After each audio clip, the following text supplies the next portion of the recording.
What's going on, guys? Conviction 454 here, and in this video, I really just wanted to talk about a interesting interview I had earlier today. It was actually about 3 hours ago, and essentially, it was my first opportunity at a cybersecurity analyst position, and really would have been my first cybersecurity position in general. So, just to be completely honest with you, it did not go as well as I had hoped. It also went in a different direction than what I thought it was going to go. So it was supposed to be a 30-minute interview with the SVP of the company that I interviewed for, as well as the manager of like IT security. And essentially, it just didn't go as planned. I'm actually pretty bummed out about it because I literally spent days preparing for it.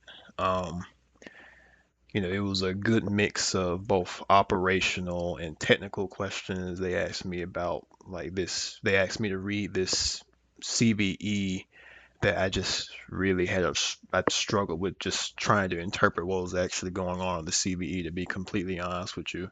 Furthermore, they asked me to look at this like PowerShell script, and the PowerShell script, I felt like I understood most of it, but then once I got like deeper into, or really the second half of the script, I kind of just didn't really know.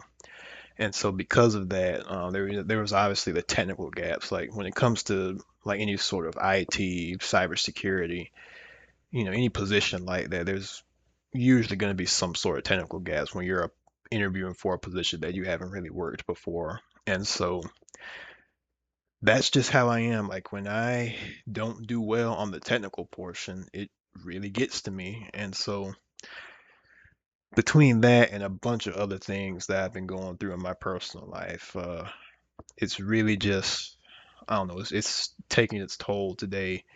And it's really kind of a reflection of something that I've been thinking about for the longest already, is that, sometimes I really do wonder if my future really does even exist in tech. And sorry for the weird camera position. I'm actually not even on my usual setup right now. But yeah, I mean it's taking a toll.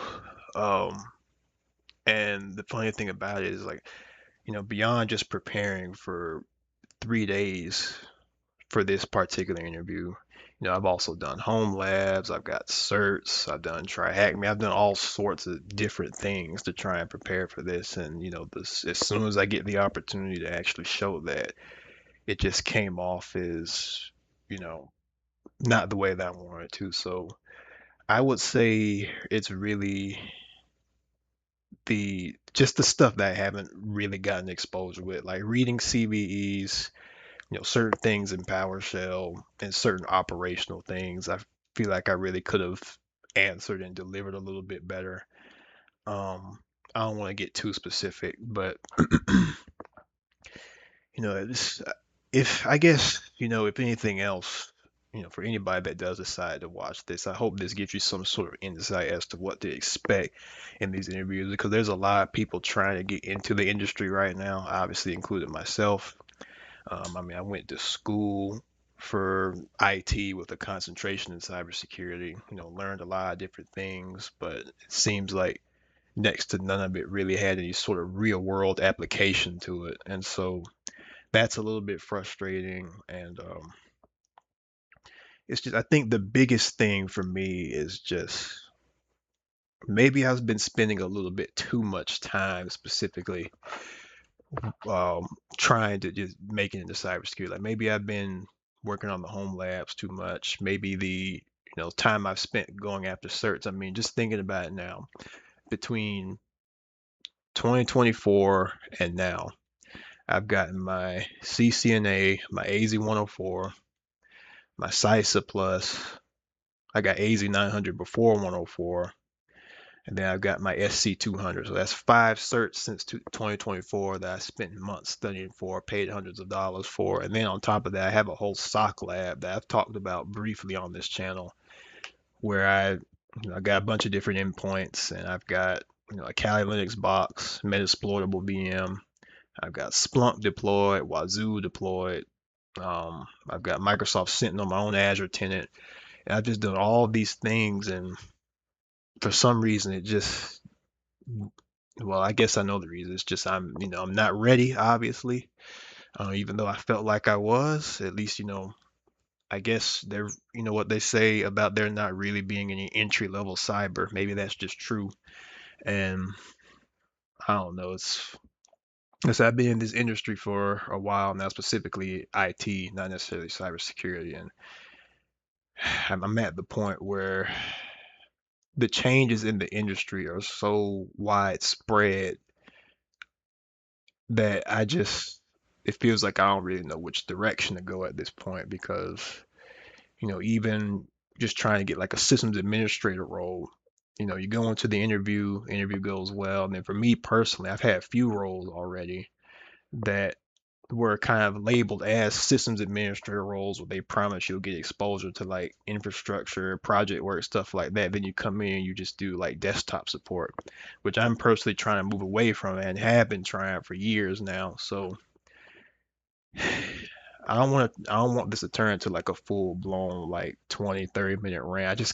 I want to try to make this video as productive as possible, even though, maybe I'm most definitely not the most qualified person at this point, even though I've been trying to, elevate. But when it comes to these interviews, it just always seems like there's something that you just don't have a full grasp onto, or something that you don't fully understand. And I get it. They want somebody that has that sort of analyst mindset, analyst head, they want somebody that has experience, of course. This particular position, they said they wanted somebody with like 1 or 2 years of experience in IT security, or something like that. And it seemed like I met all of the check boxes, like just reading the job description. Even then, I'm not going to say I bombed it, but I know I didn't do as well as I wanted to. Um, and so now I just have to put up with it and figure out, what I'm going to do next. But anyways, hopefully for those of you who decide to watch this video, you actually, learn something from it. Maybe you have an upcoming interview that you're preparing for and you need some sort of advice, or I don't know, just I hope this can serve as some sort of like stepping stone, or, some sort of guide for somebody out there. But anyways, that's pretty much going to be it for this video as usual. Thank you guys for watching, and I will see you in the next one.